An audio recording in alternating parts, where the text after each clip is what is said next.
क्योंकि हम सभी डुमरांव विधानसभा क्षेत्र में हैं, एक चाचा मिल गए हैं रास्ते में, तो इनसे थोड़ा सा जान लेते हैं। क्योंकि डुमरांव विधानसभा क्षेत्र में इस बार, अच्छा, डुमरांव विधानसभा क्षेत्र में इस बार क्या माहौल लग रहा है चाचा चुनाव को लेकर के? अरे जौन लगत है नीतीश जी वाला, हम्म? जदि नीतीश जी नु नीतीश जी। अच्छा, नीतीश जी के ही सरकार बने के मतलब लागत रहे। उहे अच्छा, तो बुझा। कौना काम से लोग सब प्रभावित बने नीतीश जी के? सब रोड बत्ती लाइन। रोड बत्ती लाइन है, मतलब हम्म, लागत है कि पानी। और लागत है कि और कुछ मतलब समस्या बा रूडा सभा के विधानसभा में जो पूरा होके के चाहिए। अरे वैसे तो बहुते बा, लेकिन अब हो जा तब तो आगे होखी। अब जीतला के बादे नु अब होखी, अबे घड़ी बंद बा।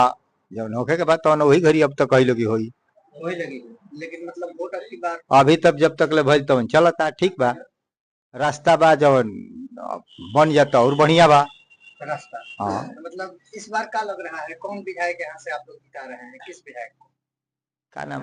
राहुल। राहुल सिंह रहे। राहुल सिंह। हाँ।